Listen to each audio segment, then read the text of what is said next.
Being a British guy in 2015 is not easy. 21st century pressures are changing. No way. The way we live. Women are seen as superior to men. The way we love. If you are a Muslim, you cannot be gay. That's as simple as that. Even the way we look. That's silicone. Yeah. This is mental. In this series, I'm traveling to the extreme edge of modern British masculinity. They basically said the only way you can stay is if you agree to be exorcised, to get the demons out of you. 50 years after women began a march for equal rights, the battle of the sexes is being fought on a new front. The state of gender relations is at its worst probably for 100 years. But this time, it's not by women. Men rape, that's all we hear about, that men are rapists. It's by young men. Men are murdered more, commit suicide more, men are homeless more, men are raped more in prison than women are total. I want to know why so many young guys feel overlooked. Women are no longer trained to submit to a man, to serve a man. Overly judged. I think the UK, especially the media, needs to decide whether or not they want freedom of speech or they want to stop people being offended by comedy. And under attack. I thought there's sort of a concerted attempt to shut men up. I want to find out why a new generation of men thinks the real victims of sex discrimination are guys. I'm pretty confident that women's issues are being dealt with. Men's issues, not so much.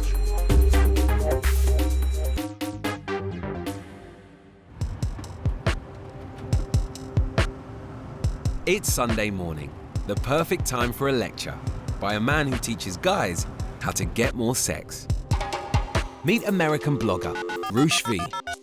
So what I wanted to talk about today is having sex with girls you don't really like. I probably am not going to spend more than a couple hours just to access their warm, moist cavity holes. Roosh made his name as a so-called pickup artist, writing guides for young men on how to sleep with women around the world. He's got a book called 30 Bangs. What? Bang Ukraine, bang Iceland, bang Poland, bang Lithuania.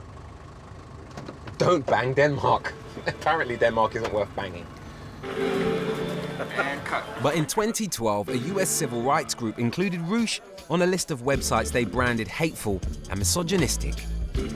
British girls are busted. You know they're not that old, but they just look old, like they've been working in a factory or coal mine their entire lives. But he hasn't let that hold him back.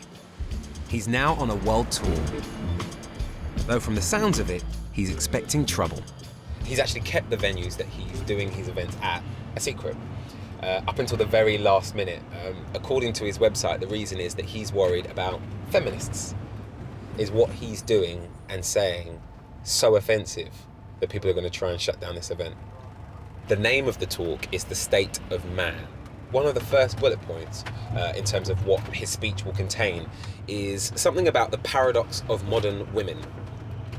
It feels like it's a lot broader than here's how to chat up the lady that you fancy at the bar.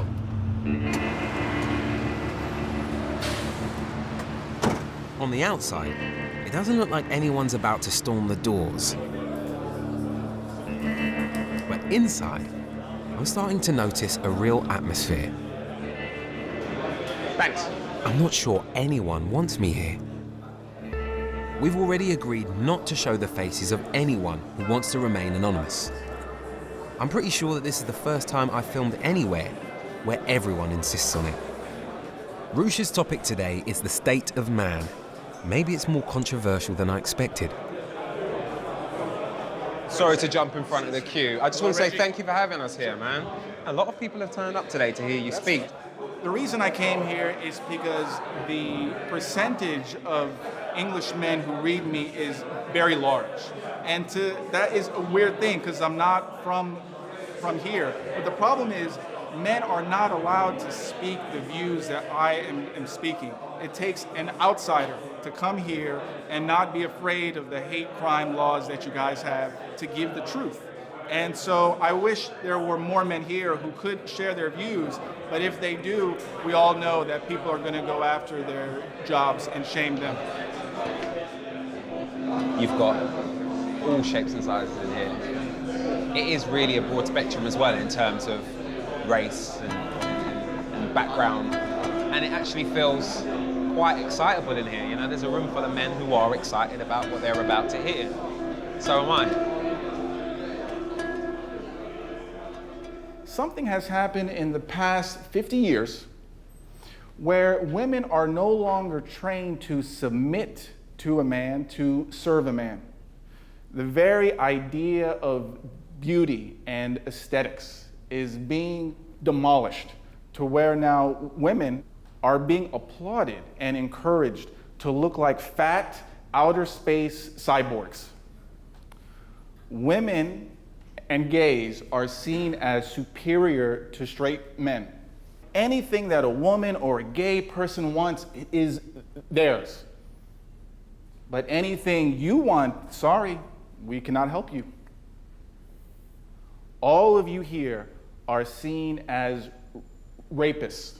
You have to be taught how not to rape by a feminist who is really fat. Now, these aren't really the dating tips I was expecting. This is beginning to sound more like a conspiracy theory. The bad news is that we haven't hit the bottom.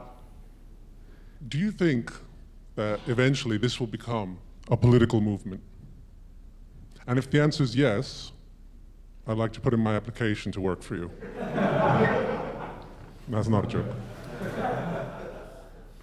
I have a daughter, and sometimes I do fear for her upbringing. I think I'm doing a fairly good job. I try and set, a good moral guideline for her to follow. But what am I going to do to stop her from becoming the worst of what we see in society today? You should give her a man to marry at a young age, 18. At least when she's 30, you have 3 or 4 grandkids. Or she's gonna be what? She's gonna work in a job, one bad boy after the next. Many of you actually are going to use her. I don't think you should give her the freedom and the choice. Let's see what does Reggie think about what we discussed today? It's been a much broader talk than I expected, in all honesty. I sort of came here expecting to hear how to pick up women, but it seems to be more about masculinity more than anything else. Now, I take it that you have achieved a level of fame here. How have you leveraged that fame to sleep with the women that you want? Like, I really want to know that. Like, is it easy? Like, do girls just come up to you? I've been doing what I do for a long time, and I started in television when I was 8 years old, so this isn't new to me anymore. Are you gay? No. I'm actually engaged to be married. So no. Oh, okay. All right. Never mind. That's cool. Yeah. Out of interest, just how big do you think what it is that you're doing here will actually get? The sites that I run touch over 1 million people every month. Wow. And maybe they're not willing to come here and pay, but the ideas that I share is growing and growing.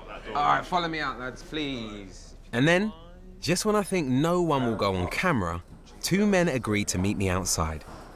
Adam runs his own business, and Lorenzo is studying to be a barrister. So what is it that's actually brought you guys here today? Why have you decided to come down? Well, what's brought me here really is I feel that there's sort of a concerted attempt to shut men up recently, right, the past few years, and we're sort of losing ground. The BBC doesn't have a great, it doesn't get a great flack when it comes to these sort of things at all. They do seem to be on the side of what's right on. Yeah. And feminism is the fashionable cause. What sort of man is attracted to an event like today, do you think? Somebody who wants to engage with a very international, as you can see, group of concerned fellow travellers who are interested in discussing these problems. I mean, look in here. These people are now mixing together, and very few of them have met one another before. Yeah. The funny thing is, whilst these guys want to meet women, and that's what Roosh sells, some of them don't seem to like them very much. And there are some really offensive, strong views from what, on face value, seems to be the meekest of the meek, the most normal looking guys, and they have these views that are just unbelievable. The thing that worries me most is that a lot of the ideas that are coming out of that room might be more commonplace than I probably assumed this morning.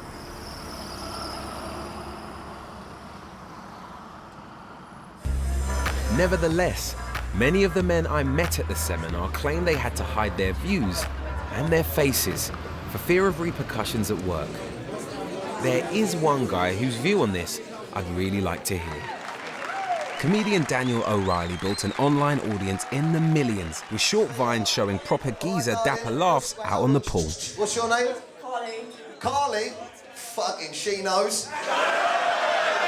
Carly, you're lovely. Hey, you're lovely. I've always had a thing for lovely women. Do you want to see it? Hey! And landed himself a mainstream TV series off the back of his success. Girls, all the girls down the front are always the same. They start off at the beginning. Dapper! Dapper! Halfway through the show. Dapper! Dapper! After the show. But Dapper's laddishness was branded sexist and even misogynistic from the start. And when it was alleged he'd made a joke about rape at a gig, Daniel found himself on Newsnight defending his entire act. Just show her your penis. If she cries, she's playing hard to get. What you're saying is that women who say no don't mean no. With no disrespect to you, do you think, looking at me now, that I actually would go out and do that? Although Daniel apologised, his TV show was cancelled. But his character Dapper Laughs lives on. The only reason I wear a condom, right, is to stop the girl getting pregnant. But I've got a couple of other tips for you. Get yourself one of them morning after pills, yeah? Crush it up, put it in her drink. I'm joking, respect women, respect women. From the sounds of it, Daniel hasn't made any changes. And he's pretty unrepentant, despite all the flack. Who saw me on Newsnight? Who saw that? That interview was hard for me because it's the only time I've actually really played a character. On the outside, I'm going, no, of course that's not acceptable to go up to a woman and say, get your gash out. On the inside, I'm going, can you get your fucking gash out? Hey! Enjoy the rest of your night. Thank you very much for coming. Bye-bye. Get this fucking beer. How'd you think that went? The show was great. Yeah? And it seems as though your crowd is very much sort of predominantly young men, 25 and under. Yeah, but I mean... Why do you think that's the crowd that You saw a lot of women there, though. Yeah, well, exactly. I mean, don't get me wrong.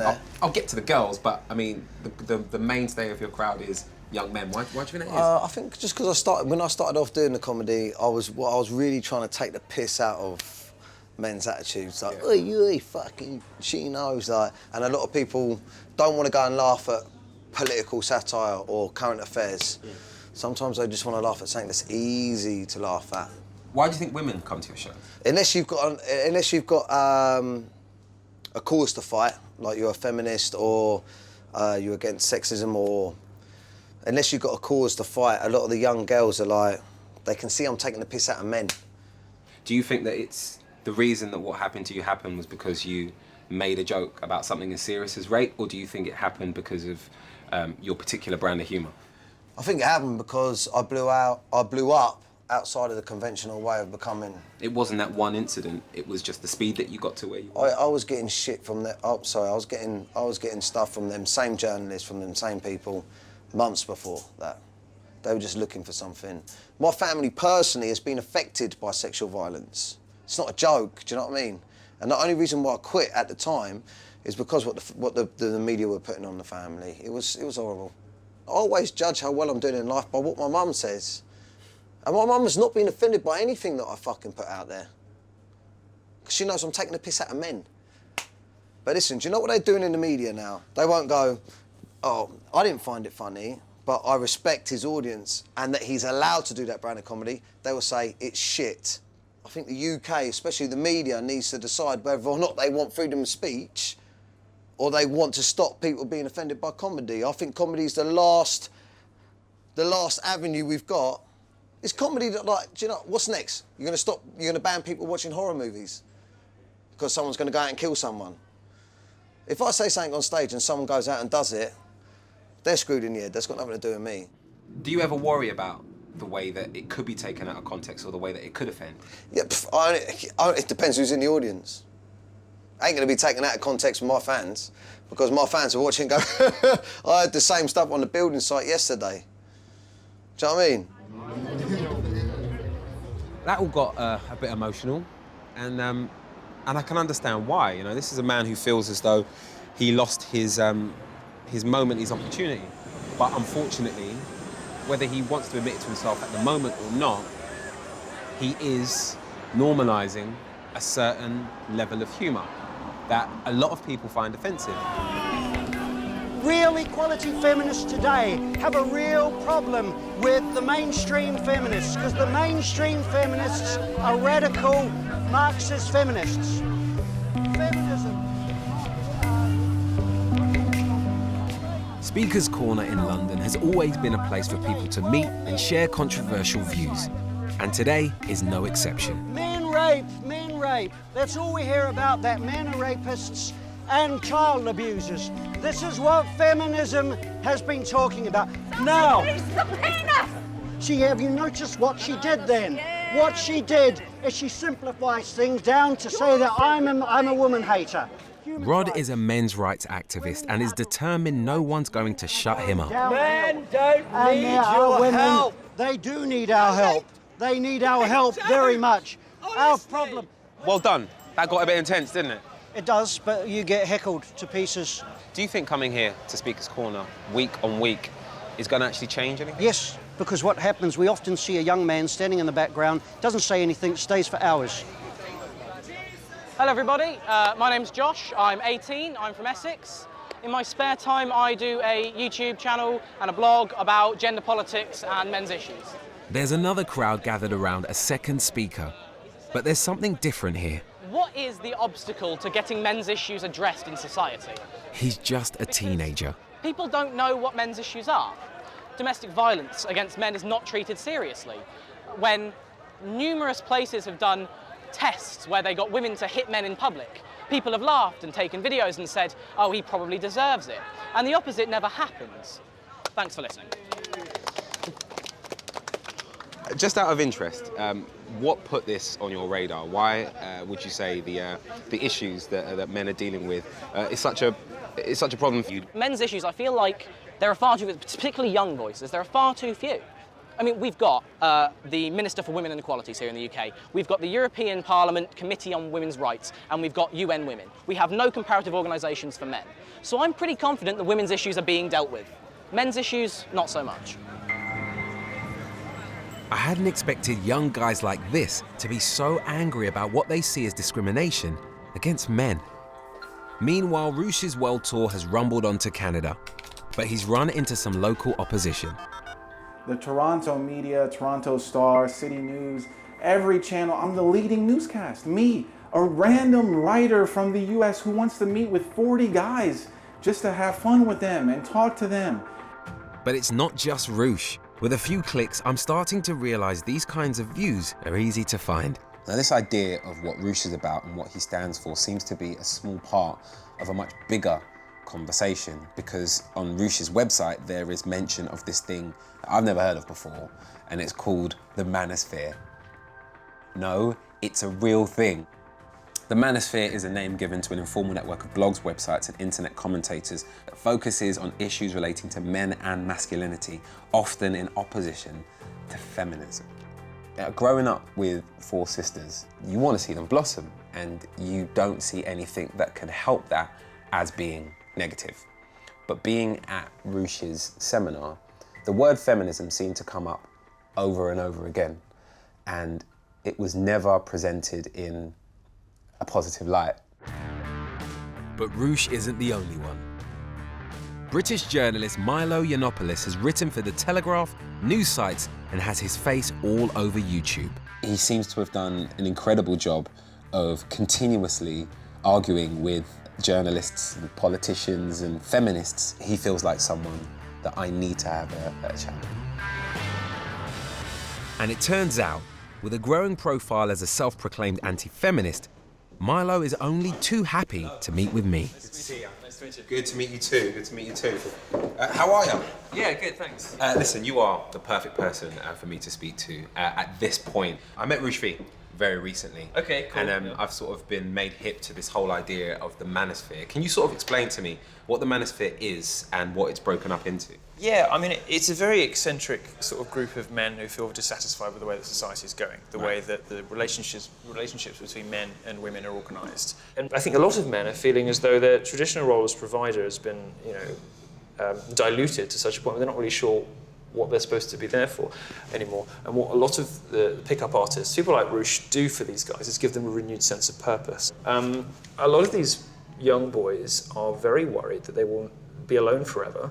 A lot of them are worried they won't ever get good jobs and they will never get a decent pension, and they sort of just don't know where they fit. It kind of feels like it's two sides going against each other. You've got the manosphere and all the permutations of that, and then you've got feminism. Yes. What's your take on that? What's happened to feminism in the last sort of 20 years is it's become very tied up with very far left activist politics. And this particular brand of feminism, which says that women shouldn't just be equal to men, but should be the same as men. If they want to sort of grow their hair and get fat, then they should be allowed to, ignores basic biological realities. And it also ignores some of the things that are different about men and women and different ways that men and women look for happiness. I think that the state of gender relations, the understanding and happiness between the two sexes is at its worst probably for 100 years. And I think that you could reasonably say that feminism has a large part to play in that. Now I find these views surprising. And I'm not a feminist, but you don't have to be one to be challenged by Milo's point of view. And I've had messages about you prior to us meeting. Already? Yeah, of course. And what are they saying? They say this guy's going to stitch us up. I can tell he's going to stitch us up. And I can't blame them for this because it has happened to them so many times before, over and over and over again. They're just outright lied about. Right. He's made it really clear that people are worried about me. I don't know why they're worried about me. What have I done? It's mental that, I'm so early on in this journey, and already people are paranoid that I'm out to get them. There seems to be this weird sort of sense of paranoia in this world.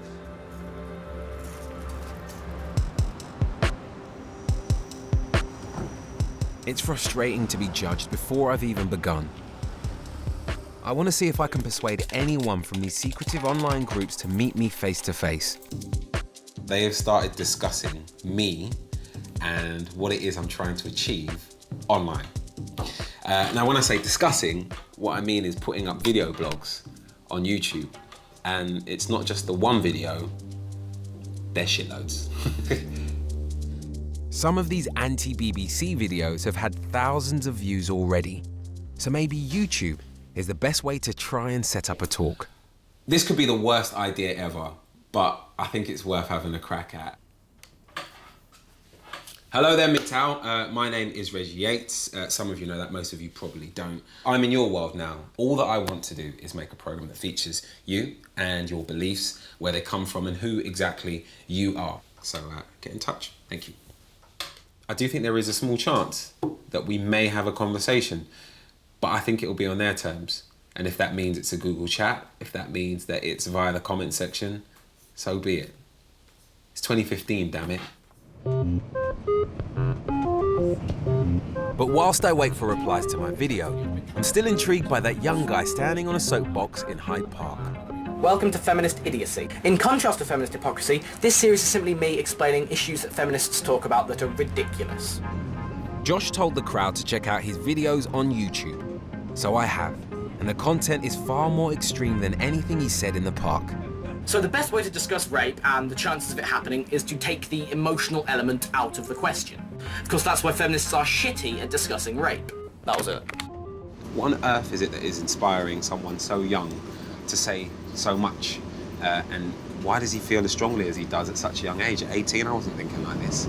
We are now approaching Colchester. Josh has agreed to meet me at his home. I want to find out what's behind his views. There he is. Hi. Hello. How you doing, Josh? I'm good, you? I am good also. Thank you for having me in your home. Oh, it's okay. Why have you got a Anfield Road sign up? Am I in a Liverpool Football Club? Dad's a big Liverpool fan. Oh, get me out of here. So you live with your parents? Yeah, mum and dad. Okay. All right. It's the room. There we go. Right. Okay. What are you working on over here then? This is the script. A massive sort of document. Oh, so you write scripts for your videos? Yeah, I do script them. I used to not, but then I just ramble and go off on a tangent and have to edit loads of stuff out. So that's a script for part 1 of my drunk sex series. Josh is recording today, the latest in a series on how men can be unfairly accused of rape. All right, I need to see the studio. Studio's probably a generous term, it's just our spare room. The people who owned this house before us had a very young daughter, so it's decorated for like a 2-year-old girl. Oh, right, okay. So. Oh, you weren't joking? No, it is. You really aren't joking. Mum bought that as a joke because it went with the room in a sort of funny way. That's not a serious thing. Okay, so this is where you shoot your videos, this is it? Basically, yeah, it's a tiny little set. This is the chair? That is the chair. Can I sit in the chair? You're welcome to sit in the chair. Look at this. Do you not think it's crazy that, you know, you're literally sat here in your spare room with a camcorder and a bit of a script and suddenly people all over the world have access to your points of view? Yeah, it's insane. It's insane. I've got, you know, just over 2,000 subscribers watching these videos and liking what they see. I want to see you do what you do. Okay, yeah, I can do that. Let's do it then. Can I help in any way? No, at the moment the camera only works when it's plugged in, so I'm going to have to do that. Fit loads, come on. So what's the theme of the video then? Measurements of drunk sex. So what is drunk? Just out of interest, why is this issue on your radar right now? I read an article in, I think, Huffington Post about California's new yes means yes law. So the basis of your think piece, if you want to call it that, have come from what exactly? Mostly from just sort of thinking about it, really, because it's just something, a lot of the things I talk about are just things you can understand if you just think about them in more detail. Hello everybody, welcome to Drunk Sex, a treatise in 3 parts. So, let's try that one again. Hello everybody, welcome to Drunk Sex, a treatise in 3 parts. This is part 1, measurements. So, drunk sex, a lot of feminists are now saying, is rape. Think about the perils just of going on holiday. I could find a girl here in the UK, we could have sex, it's fine, she's not too drunk, she's still legally able to drive. We go to a US state with a stricter rule, and suddenly I'm a rapist. Okay, right. It also has to be something that people can be expected to keep track of. At 18, Josh is not afraid to speak out. I'm just not sure why. This will overwhelmingly be a burden on men. Thank you very much for watching. I've been Josh. Boom. And just like that, it's done. Yeah, just as my SD card ran out of memory. Perfect. I had to cut a little bit out for that. Wow. What's really fascinating about you, Josh, is your age. You know, you are so young. And over the years, I've met activists all over the world fighting for different causes. And the thing that is consistent in all of those people that I've met is that there is a reason. What is your reason? I don't really have a satisfying answer to that question. People ask me it all the time, and it's not like I had some big life-changing experience like a lot of people do. You know, a lot of the people I speak to in the men's movement are, they went through a troubling divorce, or they were abused by a partner, or they were raped. It was never like that for me. As a living, I'd like to be, you know, a men's issues speaker, or I'd like to join a think tank that talks about these issues, something like that. This is something I want to do for the rest of my life. Got some stuff that she was given as a present. And is this Mum's or yours? That's Mum's. Mine's in the sink, actually. You can grab a seat out here. Look at this. Perfect. How do women react to your views? Particularly, well, your mum. I mean, you live at home. How does she react to some of the things that you say in your videos? Nothing I say in my video is anti-woman, but some women do treat it as if it's an attack on women. I wouldn't talk about women's issues and feminism at all if I didn't think I needed to for men's issues. So if it wasn't the case that our domestic violence laws were heavily influenced by feminist academia, I wouldn't speak about it. What gets picked on?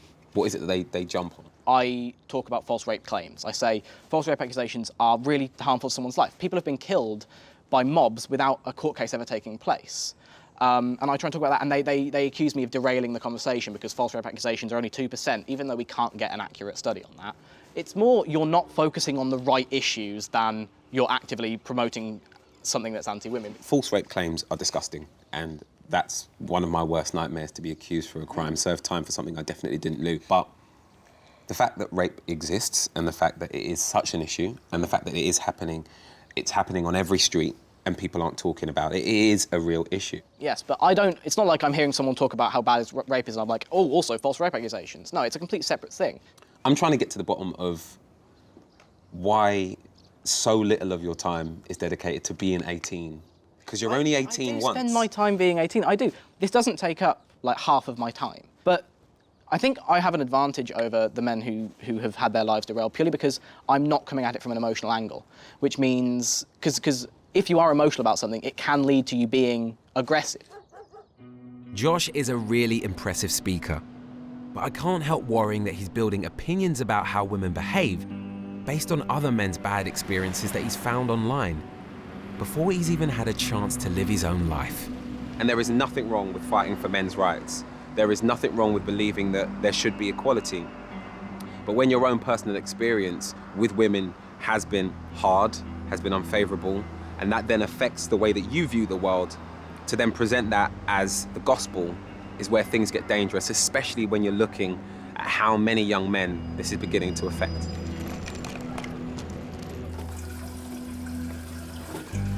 But at least Josh is prepared to stand up, be counted, and meet me face to face. And other anti-feminists on the internet? Not so much. But my video has caused a reaction, and plenty of anonymous men have had their say. Only a fool would trust this dude. Fuck off. BBC stands for Big Black Cock. If this is what I'm receiving after literally sticking my tiny brown pinky toe into the pool that is the manosphere, what is it like for a feminist? What is it like for someone who says, I disagree with you guys? I don't know. Journalist Laurie Penny has written about both men's rights activism and sexism on the net. She's agreed to talk about the kind of response she gets when she does. So exactly what sort of interaction have you had with these guys online? Well, in terms of threats, I've had everything ranging from individual attacks, people sending me pictures of like gross pornography with my head pasted on, getting fisted by Hitler. I had a bomb threat sent to my house, people saying they knew where my house was, I had to leave, so did my landlord. People really want to intimidate me and anybody who writes about feminism online. Could you show me some of the messages that you've actually received? Yeah, well, I'm not totally happy with them showing on camera, but you can have a look at them. Yeah, I mean, people just send that sort of nonsense to me. Well, that's one of the milder ones. Oh my God, so... Yeah, that was last week. Is that a picture? That's actually, they found a picture of you and pasted it onto that image. Yeah. Why are you specifically being targeted? Well, it's not me specifically. It's every woman who writes about feminism on the internet to some extent. I'm absolutely not the only one. The intention is to silence people and shut them down. I think it's very ironic that these men's rights activists claim that they feel silenced when they are organising to silence women. What is it that's motivating these men to do this? I mean, what is the problem that they have that is manifesting itself in sending these images, do you think? There is a lot of genuine frustration behind the men's rights activist movement, and I understand the emotions that are behind that sense of powerlessness and a feeling of loss of power. The trouble is that whilst feelings are valid, it's what you do with those feelings that makes the decision about who you are as a human being. So what's driving hate like this? And who are these people? In 2013, even a simple campaign to commemorate Jane Austen on a £10 note resulted in a barrage of vile abuse sent to female campaign leaders. Free speech is one thing, but threats of rape or worse feels different to me, and they're becoming more and more common online. I just don't get where all this hate is coming from, but I know a man who might. How you doing? How you doing, right? Good to see you. Yeah, very Milo good. Yiannopoulos. I met Laurie, who is a feminist who I know that you're aware of, and Laurie has received unbelievable messages, which go from I know where you live to I'm watching you right now to I'm going to do XYZ to you tonight. They don't believe this stuff. Scary. It's not. Look, okay. Oh, come on. Listen, this is the typical bait and switch that happens with progressive activists, right? You goad people, you egg them on, you deliberately provoke them, and then suddenly you turn around and play the victim because you've got messages that you don't like the sound of. Well, I'm sorry, but you know, if your entire career is based around telling white men that there is something wrong with them, you can't then complain when you get messages on Twitter saying that, you know, that somebody wants to hurt you. Why do you think men resort to using the word rape so often? What the study shows that men and women use slightly different language when they lose their temper. Women tend to call each other sluts and bitches and whores and that sort of stuff. Rape as a sort of expression of power and domination is more what men go for when they lose their temper, like they might threaten to beat you up. What does this mean for men moving It means forward? for men that you can't win an argument in the public sphere unless you watch your language so carefully. When they speak out, they lose their jobs, or they get just as much trolling as as any feminist activist. But that's the dysfunctional situation we've got ourselves into, precisely because men are terrified to speak out about this stuff. Milo seems to be saying women are just being given too much, even too much protection. But with everything I've heard and read online, I'm finding it harder than ever to see men as the victimized sex. So where does that leave someone like Roosh V? I go to the supermarket to be a pervert, to film that girl's ass and another girl's ass. I've had to fly to Poland to find out. He just wasn't meeting the right kind of girls in America. They cut their hair short. They are so lazy to maintain long hair that they make themselves ugly on purpose. So he moved here a year ago, to a small university town full of female students. And before we meet, there's just time for a refresher on his back catalogue. Now, there is a lot of Roosh V books, which are available on huge websites online, by the way. Anyone can buy this stuff. And the sort of thing that is in these books is, it's not the sort of thing that I'd want my younger brother to read. It took 4 hours of foreplay and at least 30 repetitions of no, Roosh, no, until she allowed my penis to enter her vagina. No means no, until it means yes. That's actually written here. While walking to my place, I realized how drunk she was.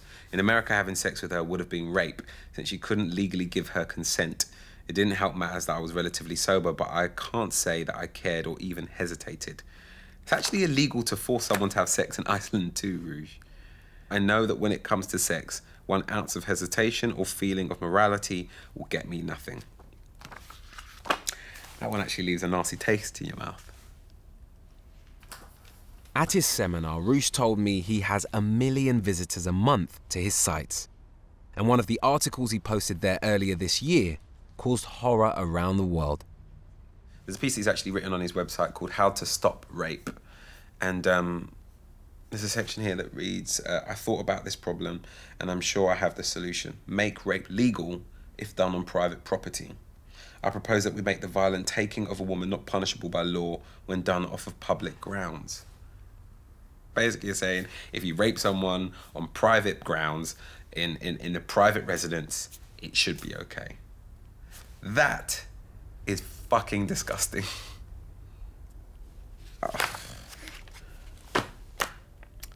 This isn't about confidence.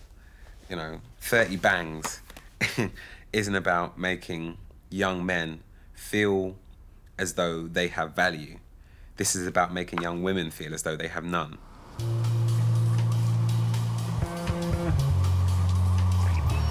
Roosh is now back from the Canadian leg of his world tour, where there was a furious reaction to his article on rape. The mayors of Montreal and Toronto tried to ban him, and he was even physically attacked in the street. Now, I'm about to meet this mammoth of the manosphere in his own home. Hey, Reg, how's it going? I'm very good, thank you. I haven't seen you in a while. It's a shoes off house, Yes, it? please, shoes Okay, off. no worries. I maintain a clean home. It's a big old apartment you got here. Here's the bed. One of the signs I used in the lecture. Oh my God. I found a way to use it here. Oh, You know, I mean, really? just- Is that? Please tell me you put that up for my benefit. Is that normally there? I mean, this sign I hope will stay here. Again, I know you already saw this sign in London, but I think there's another use of it that I can use here.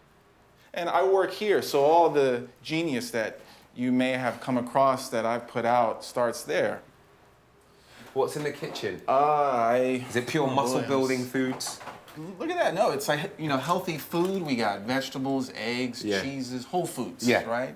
But sometimes if a girl comes over, you know, you got to give her the supermarket champagne that I was bought gonna say, that I bought on sale. You're really spoiling But they don't them, know Roosh. that. They don't know that. So how long has it been since you got back from Canada? Or the world tour? I've only been back for about five days. Yeah. I'm still recovering from the drama there. They took one article I wrote called How to Stop Rape. It was a satirical thought experiment that the way to reduce rape is to encourage women to take responsibility for what they do. And I said we should legalize rape, which of course is an absurd notion. But I've actually read that. Yeah, but I've read the piece. And you use the word satirical, and it's quite hard to find the satirical angle to it when you're actually reading it. The point I'm trying to make is what would happen if we took this absurd notion and took it in a literal sense. Well, women would just take more care of themselves like they take care of their smartphone, their purse, and their car. But what the media did, they said he is a rape advocate. I'm surprised at how indignant Roosh seems at how his rape article was taken. My goal as a writer is to make sure that my ideas spread far and wide. So of course satire is going to be misinterpreted, but to be misinterpreted by everyone in Canada, all the media, and even the politicians who came out against me, seems to be a deliberate action of theirs to paint me as someone that I'm not. Roosh can't seem to see himself as anything but the victim in this, despite so many people's horror at what he wrote. I'm wondering if he will take any responsibility for what he's telling young men about sex. One of the things that really troubled me, particularly from a point of view of someone who has a younger brother who is in his teens, if he were to read that book, for instance, and read the passage, no means no until it means yes, I'd be really concerned about what that might do in his mind. I can understand, but I don't agree that the writing I share crosses a line. I advocate for consensual sex, but we have to understand how sex actually happens. We both know that if you bring a woman into your apartment and she, with a smile, says, no, we're not going to do anything, does that actually mean no? Is that when you stop and ask her to leave?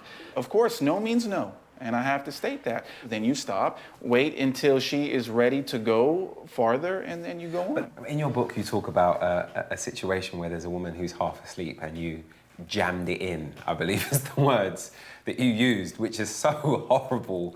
But haven't you done that when a girl was half asleep? A girl that you already had sex with. You've never done it? It wasn't the first time I had sex with her. No. Are you sure? Yeah, I'm pretty sure. Okay, listen, I mean, I'm sure you've had sex with girls who were on some kind of alcohol or something else. Does that mean that you raped them? Of course not. So if you want to examine every instance, every thrust, maybe you can find something, but this can happen to every man. Roosh, thank you for having me in your home. No more articles on how to rape women. No, How I about think that? I'm done with the I rape think issue. you should I leave think that for I've now. made the point, you know? Yeah, And you made a point. Okay, man. Take sure. care. Sure.